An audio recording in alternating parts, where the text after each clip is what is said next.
요번에 들을 얘기는 2021년 세계에서 주식시장이 가장 뜨거운 나라 얘기를 드리겠습니다. 한국이냐? 안타깝게 아니고요. 작년에는 한국이었는데 올해는 아닙니다. 올해는 어디냐? 이게 어딜까요? VN. 올해만 해도 1000 하던 게 1374가 됐죠. 1100 했나? 20%가 넘게 올랐죠. 여기서부터 치면은 600 하던 게 전체가 200 올라. 우리로 치면은 한 3500, 4000 정도 갔다고 느낌 보면 되는데, 베트남입니다. 베트남. 주식시장이 미쳐 돌아가고 있는 베트남인데, 자 그럼 만약에 우리나라가 코스피가 4000에 갔다, 그럼 어떤 일이 펼쳐질까? 당연하겠죠. 이런 일이 펼쳐지겠죠. 동학 개미 운동이 더욱 미쳐 돌아가고 슈카월드가 더 잘 되겠죠. 예를 들어서 분명히 펼쳐질 텐데, 지금 석 달간 17% 올랐거든요. 올해로 치면 30% 넘게 오른 것 같아요. 주식하면 돈 번다. 베트남판 슈카가 등장을 하고, 베트남판 누가 등장을 해서 개미는 뚠뚠이라는 운동, 베트남은 뚠뚠이라는 운동 이러면서 투자 열풍이 불 텐데, 지금 베트남에 전례 없는 속도로 개인 투자자들이 베트남 주식을 사들이고 있다. 우리나라 되는 거죠. 우리나라. 베트남 주식 거래액이 4배가 증가했다. 가자! 근데 가자 하고 있고요. 우리나라를 그대로 보면 됩니다. 지금 베트남이 개인 투자자 열풍이다. 야채를 판매하는 응유엔 란후옹은 증시가 활발하다. 많은 친구들이 주식으로 돈을 벌었다. 똑같죠? 우리 옆집에 누군가 벌었다. 그래서 나도 은행에서 돈을 빼서 주식을 넣기로 했다. 그쵸. 친구야. 반갑다. 우리 친구라고 할 수 있고요. 여기까지 보면은 얘네가 주식에 막 이렇게 돈을 엄청나게 늘고 있단 말이야. 막 4배를 놓고 다 돈을 벌었어. 근데 지금 이렇게 돼 있잖아요. 베트남 주가 지수가. 그럼 무슨 생각을 할까? 좀 무서울 수도 있고, 못 먹는 거 아니야? 이미 남들은 여기서 여기를 먹었어요. 남들은 다 벌었어. 나만 벼락거진가 된 것 같아. 우리나라를 똑같이 생각하면 되죠. 얘네는 뭐예요 그러면? 늦은 거 같고 벼락거지가 된 거 같고. 뭐하긴 코인하지. 저걸 따라잡아야 되거든요. 쪼타기 무섭고 저걸 따라잡아야 되잖아. 남들은 이거 올랐거든. 나는 못했어. 이거 한 방에 따라잡아야 돼. 코인 가는 거죠. 세계 2위 시장이다. 지금 코인 가는 겁니다. 안 그래도 얘네가 암호화폐 사용비율이 높았는데, 베트남 암호화폐 투자 계좌가 1000만 개, 주식 계좌 수보다 5배 많다. 거래 총량도 3년 전보다 2배. 전 세계 5위권. 알 것 같아요. 무슨 일이 있는지. 업비트 있겠죠, 얘네도. 도지 있을 겁니다. 도지. 무슨 진도지 있을 거고요. 먹고 도망가는 사람 있을 거고, 알트코인 뭐 있을 거고, 뭐 있겠죠? 이걸로 방송에서 대박 나는 사람도 있을 거고, 수십억 번 사람도 있을 거고, 100억 계좌 인증하는 사람도 있겠죠. 에이, 안 봐도 뻔하지. 다 알고 있어요. 뭘 또 말해줄까? 뭐 다 알고 있지. 어떤 현상인지. 자, 다 알고 있고요. 조금 있으면 신문에서 뭐 이게 위험하다는 둥, 뭐 젊은 밀레니얼들이 왜 이러는 둥, 뭐 이런 게 나올 거고요. 분명히 뭐 슈카 같은 사람이 와서 뭐 당연한 현상이라는 둥, 니들이 우리의 벼락거지 마음을 아느냐, 뭐 이런 거 나올 거고요. 그 다음에 정부가 나와서 이런 얘기를 하겠죠. 그거 법적으로 문제 있는 거다. 법적으로 금지하겠다. 우리는 너희를 보호해줄 수 없으며 투자는 여전히 금지돼 있다. 잠재적으로 위험할 수 있다. 이런 얘기를 분명히 할 겁니다. 이미 하고 있는 게 지금 베트남의 현실이라고 할 수 있고, 아마 여기도 아마 뭐 베트남의 단어 모르겠지만 벼락거지 뭐 이런 거 있겠죠? 안 봐도 뻔해요. 응유엔 벼락거지 훙 뭐 이런 거 있을 겁니다. 분명히 있겠지. 여기 중에서도 못한 분이 있을 거거든. 못한 분이. 주가지수가 2배가 오르고 코인이 몇배가 올랐어요. 그러면 분명히 응유엔 벼락거지 땅 뭐 이런 거 분명히 있을 거고. 자, 근데 베트남이 저렇게 뜨거운 이유가 있습니다. 베트남이 지금 동남아시아에 사실상 가장 잘 나가고 있는 나라 중에 하나인데, 왜 그러냐? 이유는 뭐 다 아시죠? 글로벌이 요즘에 탈중국이에요. 글로벌 이슈가 미국이 세계에서 가장 힘센 형이 뒤에서 탈중국 하라고 때리니까 어디론가 가야 돼. 어디론가 가야 되는데, 지금 최대 수혜국이라고 말하는 게 두 나라가 있습니다. 한 나라가 대만이고요. 한 나라가 베트남이에요. 대만은 잘 나가다 보니까 꼬레아를 따라잡는다고 지금 하고 있고, 베트남은 잘 나가다 보니까 지금 사상 최초로 필리핀 넘겼고요. 이제 따라갈 게 태국을 따라간다 얘기하고 있어요. 동남아시아에서 가장 잘 나간 나라가 됐는데, 자, 그 이유는 당연하죠. 우리나라 삼성 어디 갑니까? 우리나라 현대차 어디 가요? 뭐 공장 만들러 가다 보면 다 베트남 가잖아요. 그게 생각을 해보면 미국만 그러냐? 이유도 때리죠. 탈중국 프로그램 시동을 걸었다. 지금 5월 7일인데 누가 보더라도 중국에 있던 공장들이 바깥으로 나올 그럴 위기라고 할 수 있고, 현대차 같은 경우도 얼마 전에 뉴스 많이 보셨죠? 중국 공장 1공장을 폐쇄했습니다. 동남아로 이동을 하겠다. 부지를 아예 매각하겠다. 삼성전자도 공장을 만들긴 만들지만 PC 공장이나 TV 공장, 뭐 스마트폰 공장을 중지하거나 빼겠다 이런 얘기를 하고, 사실 이런 모습을 보이는 게 요 1, 2년간의 문제가 아니에요. 왜냐하면 이 전략을 예전에 일본에서 먼저 나왔는데, 일본에서 왜 먼저 나왔냐면 그때는 미중 분쟁이 퍼지기 전에 중일 분쟁이 먼저 있었어요. 2012년에 일본이 센카쿠 열도 저 남쪽 아래에 있는 거 있죠? 다오다이라 그러나? 그거를 국유화를 선언합니다. 원래 국유화가 아니었냐? 원래는 개인 거였는데 나라가 샀어. 200억을 주고 그 섬을 사요. 그 다음에 거기다 깃발 꼽으니까 그게 일본의 센카쿠일도 사건인데, 국유화를 선언하니까 중국이 폭발했죠. 우리나라 사드 폭발 정도는 여기다 대면은 안 됩니다. 여기 더 시게 폭발했어요. 우리나라 사드는 장난까지는 아니더라도 그거보다 한 2배 정도 폭발한 것 같아. 난리 났죠. 뭐 중국 누리꾼들이 일본 제품 사지 않겠다 막 불태우고 뭐 일본 차 태우고 뭐 이런 거 나왔잖아. 2012년에 TV만 키면은 뭐 대규모 불매 운동에 뭐 매장 가서 불 지르고 일본 제품을 사용하는 중국인을 자기네들끼리 때리는 이런 현상이 펼쳐졌는데, 문제는 일본 입장에서는 수출 비중 2위 국가가 중국이거든요. 미국이 1등이고 2위가 중국이에요. 거의 19%, 5분의 1 정도 합니다. 3등이 한국입니다. 일본 입장에 3등이 한국이에요. 하여튼 우리나라인데 우리나라 뭐 제낀다고 치고 2위 국가가 저러니까 일본 입장에는 비상이었어요. 그래서 저걸 어떻게 해야 되나 일본이. 그래서 일본이 당시 취했던 전략이 뭐 센카쿠 열도를 뭐 돌려주고, 당연히 이런 건 안 되니까. 우리나라 독도 갖고도 지금 뭐 절대 안 된다는 둥 뭐 그러고 있는 나라니까 이런 전략을 펼쳐요. 그때 전략 이름이 들어보신 분 계실지 모르겠는데 차이나 플러스 원 전략이에요. 차이나를 하나 더 만들겠다는 게 아니라 중국 이외의 국가로 투자를 가자. 중국을 버리자보다는 중국에서 하지 말고 리스크를 피해서 베트남이나 인도네시아, 동남아시아로 가자. 이게 2012년부터 펼쳐집니다. 차이나 플러스 원이라 그러는데 일본이 워낙 큰 국가다 보니까 저걸로 수혜를 굉장히 많이 봤죠. 요 얘기를 하기 전에 참고로 우리나라는 일본 비중 수출이 옛날엔 7% 8% 그랬거든요. 점점 줄어들고 있어요. 5% 아래로. 아니요. 좋은 건지 나쁜 건지 모르겠는데 일본이 계속 우리한테 뭐 반도체 뭐 안 된다는 거 이거 금지하고 저거 금지하고 우리도 이거 금지하고 하다 보니까 점점 비중이 서로 줄고 있는 건데, 좋은 건지 나쁜 건지 모르겠어요. 가까운 나라끼리 좀 친하게 지내고 좀 이렇게 하면 좋을 텐데.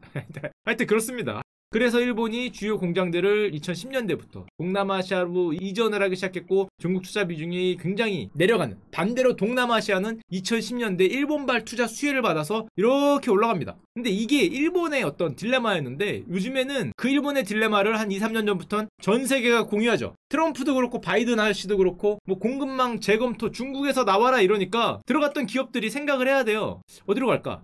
이게 중국입니다. 여기죠. 어디로 가야 됩니까? 이쪽은 안 됩니다. 이쪽은 무슨 탄은 안 돼요. 왜냐하면은 여기는 배가 없잖아. 내륙 지방은 안 돼요. 이거 뭐 비행기로 나를 순 없잖아요. 무슨 탄은 안 되고 뭐 가끔 뭐 무슨 아프가니스탄, 투르크스탄, 무슨 타지스키스탄 이런 데 안 됩니다. 내륙은 안 되기 때문에 바다로 가야 돼. 연에 있어야 돼. 그거 보면은 이쪽은 노스코리아니까 안 되죠. 거기 뭐 하러 갔다가 총 맞아요. 총 맞기 때문에 안 되고, 대만은 워낙에 저희 GDP가 높고 1인당 비용이 높고 비용이 낮은 데를 찾아야 될 거 아니에요. 그러다 보니까 당연히 여긴데, 나라를 쭉 보면 어디로 갈지를 여러분들이 기업인 CEO라고 생각하고 보면은 중국에서 나오는 거거든요. 대만은 반도체 같은 게 있으니까 최대 수혜지만 29,000달러, 3만 달러야. 여기다 공장 지으면 남는 게 없겠죠. 비용이 많이 드니까. 그 아래를 보면은 태국. 요즘에 그 태국은 쿠데타의 나라거든요. 좀 있으면 나오지만 쿠데타가 한 20번 정도 일어났습니다. 최근 몇 년간. 게다가 이게 왕가기도 하고 에다 7,000불이야. 약간 높아. 잘 살아요. 제끼고 인도 많이 갔어요. 그래서 인도를 사실 많이 갔는데, 인도는 좋긴 좋은데 요즘 또 코로나로 그리고 인도는 뭔가 기반 시설이 조금 애매합니다. 나라도 워낙 넓고. 그리고 보면은 물론 수혜를 많이 받았죠. 그래서 수혜를 많이 받고 보면 수혜 받은 순서대로 보면 대만, 인도, 그리고 베트남. 베트남 말고 필리핀은 안 됩니까? 조금 리스크가 있죠. 누가 보더라도. 야, 우리 두테르테 형이 이렇게 만만치 않거든요. 저기는 뭐 요즘 범죄와의 전쟁이죠. 총 쏴서 6,000명씩 죽어요 지금. 야, 그리고 가끔 뭐 납치도 좀 되는 것 같고, 좀 이런 데다가 라오스는 내륙이고요. 방글라데시는 인도 쪽이고, 미얀마는 요즘에 요즘에 민주화 중이기 때문에 갈 수 있는 데 그렇게 많지 않아요. 최대 수혜를 본 게 베트남이라고 보면 되고, 대만 같은 경우도 당연히 탈중국, 반도체, 방역 잘 됐다. 엄청 올랐죠. 지난번에 나왔지. 한국을 GDP로 따라오겠다. 인도 코로나에서 주가가 조정을 받게 됐지만 굉장히 좋죠. 그런 영향을 받은 거고, 사실 코로나 전까지만 해도 이 인도가 굉장히 잘 나갈 줄 알았어요. 세계에서 가장 뜨거운 조치다 그랬는데 이런 식으로 중국 제치고 투자 순위 1위다. 탈중국으로 전부 뭐 인도 아직 GDP 낮으니까 가서 뭘 하자 라고 했다가 코로나 지옥이 와서 그게 그렇게 올 줄 몰랐지. 코로나 지옥이 와서 이게 한 방에 갈 뻔하다가 요즘에는 그래도 역시 백신이 대단해요. 많이 줄었습니다. 검사를 줄였는지 몰라도 많이 코로나 백신이 꽤 많이 맞았어요. 인도도 모든 성인 대상으로 이미 코로나 백신 접종을 하면서 백신 접종이 늘어나니까 많이 줄어서 뭐 인도도 이제 어느 정도 궤도 오른 것 같고, 다만 베트남은 미쳐버렸죠.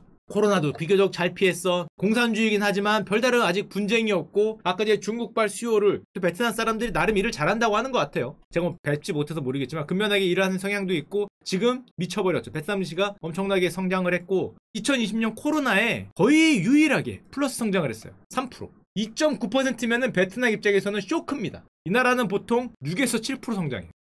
정말 대단한 나라라고 할 수 있는데 2010년 일본의 그런 차이나 플러스 원 이후로 매년 5%, 기본이 6에서 7%예요. 6, 7. 3%면 여기입니다. 쇼크긴 한데 매년 거의 7% 성장을 하고 올해도 지금 7% 정도 예상을 합니다. 최고 6.9%, 7% 정도 성장을 예상하는데 한마디로 중국의 감소분 중국에서 탈중국하는 영향을 그대로 흡수한 게 1번이 베트남, 2번이 대만으로 볼 수 있는 거고 최근 10년간 베트남 수출액이 연평균 17.3%, 야, 제2의 꼬레아인데? 연평균 17%씩 증가를 하고 있죠. 그래서 이번 1분기만 하더라도 지금 베트남이 탈중국화 최대 수입국으로 불리면서 얼마입니까? 17조 이상의 흑자를 냈는데, 자, 근데 이렇게 베트남이 엄청나게 잘 달리고 지금 뭐 엄청난 흑자를 낼 수 있고 중국에서 나와서 베트남으로 가장 많이 간 베트남 누적 최대 투자국이 누구냐? 꼬레아입니다. 꼬레아죠, 꼬레아. 야야. 형들이 갔죠. 1위가 대한민국입니다. 누적 1위가 대한민국이에요. 누적 1위가. 2위가 일본이고. 아까 얘기했죠. 2016년 일본에 나왔기 때문에. 누적 투자국, 최대 투자국 1위가 대한민국이에요. 삼전 가고, 현대 가고, LG 가고 난리 났잖아요. 거기만 가면은 여기가 대한민국 공단인지 이 베트남 공단인지 헷갈릴 정도로 대한민국 기업들이 많이 갔는데, 자, 근데 문제는 여러분들이 베트남 입장에 생각을 해보면 문제가 있어요. 뭐가 문제냐? 베트남의 저 무역의 특징이 있습니다. 중국이나 한국에서 뭐를 들여와요. 중간에서 만들어요. 미국에 팔아요. 미국에는 흑자예요. 근데 그 흑자를 중국과 한국이 후루룩 하죠. 베트남 입장에서는. 보면은 중국의 적자가 17조가 나고 한국의 적자가 12조가 납니다. 미국에서 27조 벌어. 요 세 명이 퉁이야. 베트남 입장에서 보면은. 한마디로 자기네들은 양극화, 중간 기지밖에 못한다. 이게 베트남의 고민인데, 그러다 더 고민이, 그건 사실 우리나라도 옛날에 고민했죠. 일본에서 뭐를 수입해서 우리가 만들어서 미국에 수출을 해. 대미 수출은 엄청난 흑자인데 대일 수출이 엄청난 적자야. 이것 때문에 고민을 많이 했어요. 베트남은 똑같죠. 근데 우리나라는 베트남보다 조금 나은 거는 그래도 만드는 기업이 우리나라 기업이었거든. 안에서 뭐 삼성이 만들건 LG가 만들건 현대가 만들건. 근데 베트남은 자기네 나라 그 고용은 좋은데 그 외국 기업이 만들어. 자기네 나라 기업이 없어요. 있긴 있지. 근데 첨단 제조 관련해서는 잘 없으니까 외국 기업이 와서 만들어서 가져간단 말이야. 그래서 베트남의 고민은, 야, 이거 이러면 우리 인력만 대주고 기술도 하나도 없고 중간 기지에 머무를 것인가, 이런 고민을 하죠. 그래서 이번에 베트남에서 이런 거를 막겠다, 우리가 첨단 산업으로 가겠다라는 선언을 한 그룹이 있습니다. 그게 바로 베트남의 삼성이라고 불리는 이 빈그룹이라는 그룹인데, 베트남 증권거래소 시총의 한 14% 차지합니다. 많이 올랐죠. 가격은 많이 올랐는데, 일단 빈그룹을 조금만 말씀드리면은 베트남 국민기업인데, 베트남 국민기업이라 그러면 역시 문어발이죠. 전 세계가 마찬가지죠. 부동산으로 시작을 했고요. 거기다 편의점 같은 거 하고요. 쇼핑몰도 하고, 놀이공원도 하고요. 의류도 하고요. 교육도 하고요. 뭐야 이게. 다 합니다. 돈 되는 건 다 하는데 첨단 산업 빼고 그 어떤 기술이 많이 필요한 거 빼고는 웬만한 건 다 하는데, 그 중에서도 가장 많이 하는 거는 역시 땅을 사요. 쇼핑센터를 지어요. 개발을 해요. 그러면 거기가 땅값이 올라요. 우리나라랑 똑같죠, 옛날에. 이게 이제 전형적인 공식이라고 할 수 있고, 빈그룹이 이제 아파트 개발, 부동산 임대 이런 걸 65%, 거기서 뭐 소매 판매를 하는 게 20%, 두 개 합친 게 85%. 사실상 거의 다기 때문에 베트남의 삼성이긴 하지만 뭔가 이 베트남 경제를 이끌 만한 뭐 중공업이라든지 아니면 첨단, 그게 없죠. 그래서 얼마 전에 2017년에 빈그룹이 선언을 합니다. 첨단 제조업으로 우리가 도전하겠다. 정말로 삼성전자가 되겠다. 뭘 할 건데? 자동차, 스마트폰 조금 작게 제약. 이걸 하겠다. 삼성바이오, 삼성자동차, 삼성 갤럭시. 야 잠깐만, 뭐 반도체 없는데. 반도체만 넣으면 딱인데, TV나. 하여튼 뭐 이거를 하겠다는 거죠. 그대로 벤치마크해서. 자, 그래서 실제 나옵니다. 빈그룹의 2018년 최초의 자동차 시판됐어요. 빈페스트. 괜찮습니까? 성능은 생각보다 괜찮았다 그래요. 왜냐면은 다 갖고 왔거든. 야, 우리도 그랬잖아, 옛날에 뭐 우리가 뭐 실제로 자동차 만들면 안에 있는 거는 뭐 닛산 거고 뭐 어디 도요타 거고 뭐 BMW 거고, 옛날에 우리 그랬잖아. 70년대 80년대 생각해보면 똑같겠죠. BMW하고 손을 잡았다 그러니까 뭐 안에 있는 걸 많은 거를 이제 외국계 기술을 많이 사요. 처음에는 다 그렇게 시작을 하니까 생각보다 가격도 별로 안 싼데 돌풍이라 그럽니다. 워낙에 유명하니까. 베트남에서는 베트남의 삼성이니까 지금 베트남에서 업계 5위. 참고로 베트남 인구가 좀 있으면 1억입니다. 얘네는 인구 늘어나는 속도도 꽤 빨라요. 인도네시아 다음 정도 되는데, 인도네시아가 미쳤긴 하지만 1억이에요. 아직 자동차가 많이 없는 나라야. 오토바이 나라이기 때문에 팔리기 시작하면 장난 아니죠. 게다가 이게 더 황당한 게, 그래서 이 빈페스트라는 회사를 상장을 생각합니다. 이거 확실히 한국에서 배웠어. 확실합니다. 한국에서 배웠다는 걸 제가 어디서 할 수 있냐면, 아니 그럼 자기네 증시에 상장을 해야지. 어디 갈 것 같아요? 자기네 증시에 상장을 해야지. 꼬레아를 보니까 요즘에 야 쿠팡이 100조더라. 나스닥 가야죠. 야, 똑똑해. 야, 형들 제대로 배웠어. 제대로. 쿠팡을 봤죠? 1 쿠팡이 100조 아니야? 자기네 증시 올리면 얼마 안 하잖아. 미국 나스닥 가면 얼마다? 56조 원을 기대한다. 현대차 시가총액이 얼마인지 아십니까? 현대차 시가총액이 얼마 전까지 50조였어요. 지금 제가 갖고 온 거에 따르면 59조네. 최근에 좀 올라서. 이거 뭐야? 빈페스트가 현대차하고 시가총액이 비슷하죠. 물론 현대차는 뭐 현대모비스도 있고 뭐 관련된 뭐가 많죠. 기아차도 있고 그렇다고 하지만 회사 대 회사로 따지면 현대차하고 야, 기업 가치가 비슷해. 이거 지금 차 몇 대 안 나왔거든요. 수익이 난리도 없는데 베트남에서 만든 베트남 빈그룹에서 앞으로 베트남 시장을 먹을 수 있을 것 같으니까 지금 현대차하고 시가총액이 이게 신문기사도 이렇게 나와요. 넘을 수 있다고? 현대차가 싼 겁니까? 빈페스트가 비싼 겁니까? 현대차가 싼 거냐? 안 되겠다. 현대차 상패하고 저기 나스닥 갑시다. 나스닥. 좋습니다. 현대차 상패하고 나스닥 가면은 시작이 100조 아닐까? 야, 원 쿠팡은 해주지 않을까? 원 쿠팡 안 되나? 될 것 같은데. 하여튼 지금 뭐 이런 상황이고, 물론 모든 게 잘 되진 않죠. 기술이 많이 필요한 것들은 스마트폰은 만들긴 만들었는데 돈이 잘 안 되니까, 돈이 잘 안 된다기보다 자동차가 너무 잘 되니까, 자동차가 미쳐 돌아가니까 스마트폰은 일단 접었어요. 자동차에 올인하겠다 하는 걸 보니까 이건 될 것 같아. 우리는 알고 보니까 삼성이 아니라 현대였다는 거죠. 삼성인 줄 알았더니 앞으로 바꾸겠습니다. 베트남의 현대가 돼서 지금 저렇게 빈그룹이 기염을 토하고 있으니까 베트남 나라 전체가 꿈틀꿈틀하는 거죠. 저렇게 경제가 비교적 잘 돌아가니까 베트남의 최대 리스크가 사실은 정치인데, 공산당이죠. 아직도 공산주의라고 할 수 있는데 지금 3연임하고 있어요. 나이가 76세십니다 80세. 요즘 이렇게 되게 나이 많으신 분들이 대부분 하시는데, 베트남의 최대 위험 요소가 정치인데 외부에서 보기엔 일단은 안정적이에요. 3년임 모르겠어요. 하여튼 외부에서 보기에는 안정적이라고 보이고, 물론 이제 코로나가 좀 있고 뭐 그런 상황이 있긴 하지만, 게다가 베트남이 공산주의이긴 한데 베트남 정치까지는 제가 가지 않아서 잘 모르겠는데 유튜브를 한대요. 유튜브 사용 시간이 세계 5대 시장 중에 하나다.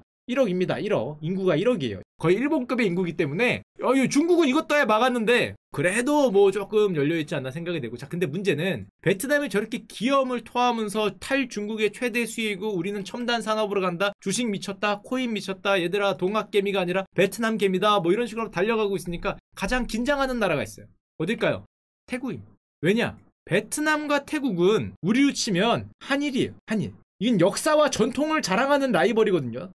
서로가 서로를 좀 우습게 한다 그래. 제가 살짝 물어보니까 태국 사람들은 자기가 맹주기 때문에, 게다가 태국인들은 베트남을 가난하다고 생각해요. 왜냐하면 GDP가 2배 차이가 나요. 가난하죠? 가난한데 2배 차이가 나니까 가난하게 보는 거지. 베트남은 베트남인들대로 무슨 말도 안 돼. 우리랑 비슷한 나라가 지금. 그래서 얘네랑 할 때는 우리나라 옛날에 그랬잖아요. 축구 지면 현해탄을 수영해서 하라, 헤엄쳐서 하라, 이런 얘기가 있듯이 얘네는 축구 같은 거 하면은 태국은 이겨야 돼. 우리 박항서 감독님이 감독할 때 져도 되는데 태국은 이겨야 돼. 우승 못해도 되지만 태국은 이겨야 되는 이제 그런 나라라고 할 수 있는데, 또 베트남은 은근히 무시를 당했고 7,700불과 3,600, 사실상 맹주 역할을 하는 게 태국이었기 때문에 전통의 라이벌이면서 지금 베트남이 저렇게 도약하고 있으니까 태국 자동차 업계는 일단 긴장하죠. 왜냐하면 태국이 7,700불 간 이유가 있어요. 과거에는 여기가 제조업의 중심지였어. 동남아시아에서는. 아시아의 디트로이트 별명 나오죠? 태국이. 옛날도 아니죠. 불과 한 1, 20년 전에 아시아의 디트로이트 하면서 먼저 발전을 했는데, 베트남이 지금 저렇게 되니까, 게다가 베트남은 저렇게 성장을 하는 반면에 성장률이 5%를 넘지를 못했어요. 최근 10년에. 베트남은 기본 6, 7% 갔죠. 차이가 벌어지고 태국 같은 경우에는 2020년에 마이너스 6%, 아까 베트남은 플러스 2.9% 됐죠. 앞으로 10년도 태국은 쉽지 않을 것 같다라고 예상을 많이 하고, 게다가 베트남 인구가 9,800만 명입니다. 1억 예상하거든요. 2025년에. 태국은 7천만이에요. 3천만의 차이가 있어요. 생각보다 베트남 인구가 많은 데다가 또 베트남은 40세 이하 비중이 62%예요. 젊은 나라예요. 이게 다 만 40세 이하. 엄청 젊은 나라죠. 우리에 대면은 엄청나게 젊다고 할 수 있는데, 태국도 젊지 않나요? 옆에 있는 비슷한 나라인데. 아니에요. 거기는 젊은 나라가 아니에요. 왜 젊은 나라가 아니냐? 믿기 힘들지만 그렇습니다. 베트남이 특별한 거예요. 여기는 고령화 나라예요. 너무 빨리 늙은 나라 태국, 일본을 닮아가나? 미스터 콘도. 하여튼 이 산하 제한 정책을 너무 열심히 했어. 돈을 좀 버니까 7,000불 넘어가고 이러니까. 저기는 1, 2,000불 나라에서 안 하잖아요, 그런 거. 돈 좀 버니까 산하 정책을 너무 열심히 했는데, 근데 문제는 어느 정도 경제 발전을 이루기 전에 7,000불 말고 진짜 3만불, 4만불 이렇게 가는 선진국이면 모르겠는데, 그 전에 너무 열심히 하다 보니까 태국은 저출산이에요. 고령화야. 지금 7,000불밖에 안 되는 나라가 고령하면은 안 되는 나라가 표현하면 뭐하지만 아직은 중진국인데 2019년 태국 출산율이 200개 국가 중에 171입니다. 1.53명. 많이 났네. 야야 많이 났네. 야 1.53이면 됐지? 배가 불렀어요 배가.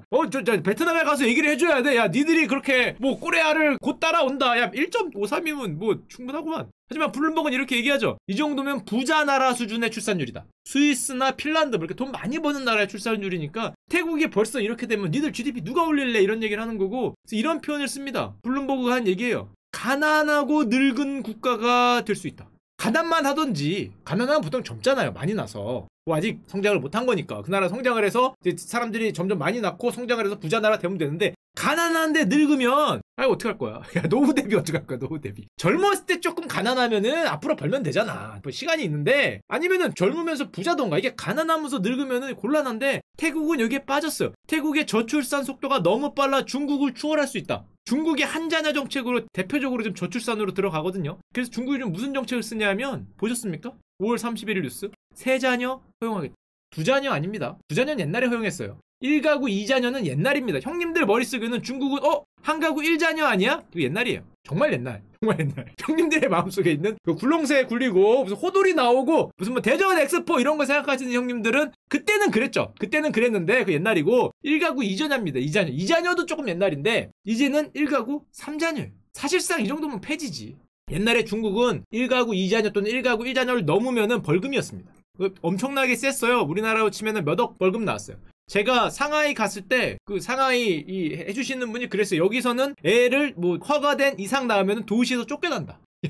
도시에 들어오는 뭐가 있대요. 거기서 살 수 있는 무슨 증이 있는데, 1가구 1자녀인데 2명 3명을 낳다 걸린다. 그럼 도시에서 쫓겨난다. 이런 소리 할 정도로 엄격하게 했다가 지금은 저출산에 한 방 맞고 사실상 저 폐지했다고 볼 수 있는데, 문제는 태국은 더 빨리 했죠. 미스터 콘돔 이 아저씨입니다. 1990년대 태국을 에이즈와 빈곤에서 구해야겠다. 그래서 출산율을 낮춰야겠다. 너무 성공적이었죠. 태국 출산율은 제가 갖고 오진 않았는데 차트가 그대로 똑같이 그려드리겠습니다. 이렇게 되어 있습니다.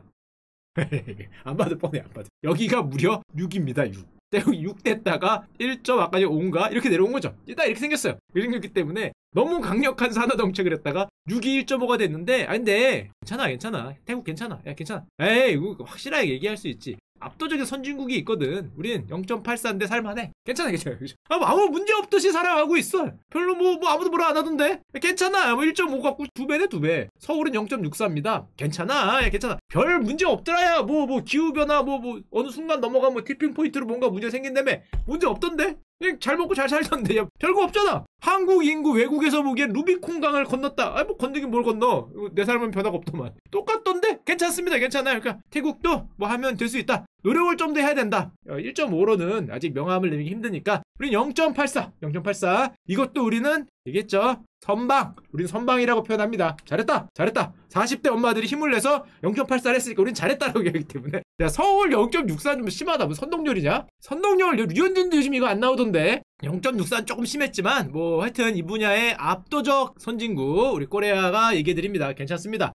루비콘강 뭐 건너기 뭘 건너. 뭐 별로 내 삶은 바뀌는 게 없다. 하여튼 베트남이 저렇게 나오니까 태국은 긴장할 수밖에 없어요. 그전까지는 어떤 동남아시아에서 제조업하면 태국이었는데, 이게 지금 베트남 쪽으로 이동을 하고 있는 데다가 베트남이 워낙에 빨리 쫓아오고 있는 데다가 태국하면 쿠데타죠. 쿠데타하면 태국입니다. 한 50년간 21번. 야 이게 뭐야. 뭐 2, 3년에 한 번씩 쿠데타를 하는 나라예요. 그냥 뭐 신문 뉴스에 아마 뭐 이렇게 맨날 뜨는 거. 자 오늘의 뉴스. A 장군이 쿠데타를 성공하셨다 그럽니다.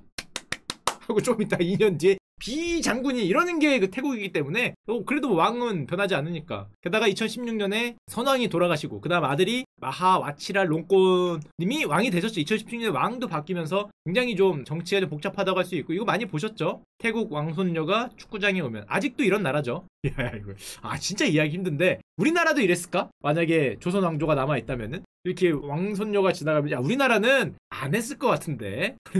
우리나라 그런 거 강하잖아요. 네가 뭔데 뭐 이게 강하기 때문에 쉽지 않을 것 같은데, 우리나라는 평등 그 자체죠. 우리나라는 요즘엔 너무 평등하죠. 뭐 요즘에 그런 거 없잖아. 야, 너 성이 김씨야? 난 안동 김씨인데 뭐 이런 거 없잖아요. 정말 다이걸 생각합니다. 무슨 풍양 조씨야 뭐 이런 거 없잖아. 그런 얘기하면 미친놈 아닌 게 없어. 안동 김씨 같은 소리 하고 있는데 내가 안동 소주는 들어봤다 뭐 이렇게 때리는 나라이기 때문에 그쵸. 뭐 거기 관련된 그 훌륭한 가문을 이어나가는 몇몇 분들은 계시겠지만 우리 사회에서는 뭐 그런 얘기를 하는 건 아니니까. 근데 태국은 아직 그런 나라죠. 태국 왕실의 총리가 이런 거 많이 보셨던 거 이렇게 뭐냐 눕는다고 해야 되나? 하여튼 무릎 꿇고 반쯤 누워서 해야 되는 나라다 보니까 쉽지 않죠. 베트남이 저렇게 발전을 하니까 어떤 일이 펼쳐지냐? 베트남 최근 근래 역사상 최초로 필리핀을 추월할 전망이다. 2021년입니다. 올해 추월 예정이에요. 태국도 따라갈 수 있다라는 내용이 아직 2배 차이가 나. 2배 넘게 차이가 나는데 2035년쯤 추월할 것으로 보인다. 태국 입장에서는 야 우리나라 대만에 추월당한다 그래도 지금 나라가 이게 말이 되냐 이게 뭐 자존심이다 막 이러고 있는데 대만하고는 얼마 차이 안 나거든요. 원래 왔다 갔다 했어요. 2010년대부터 서로 왔다 갔다 했는데 최근에 따라온다 그러니까 그것도 말이 안 되는 판에 태국 입장에서는 2배 차이 나는 나라가 따라온다 그러니까 야 이게 태국 입장에서는 말이 안 되죠. 쉽게 따라오게 만들면 주도권 인도차이나 반도의 주도권 얘기가 나오기 때문에 태국 같은 경우에는 중진국 함정에 빠져있다. 딱 거기 왔을 때 뭔가 한 발 뛰지 못하고 거기서 멈췄는데 멈춘 순간에 베트남이 뭐 자이반 타이반으로 굉장히 좋은 기회를 잡으면서 여기서 멈췄는데 여기는 따라오는 물론 베트남도 이 근처 오면은 여기서는 어떤 모습을 보일지 모르겠지만 진짜 삼성이나 현대나 뭐 LG 같은 기업이 베트남 빈그룹이 해줘야 넘을 수 있지 않을까? 해줄지 안 해줄지가 아마 곧 승부가 되지 않을까 생각을 하고요.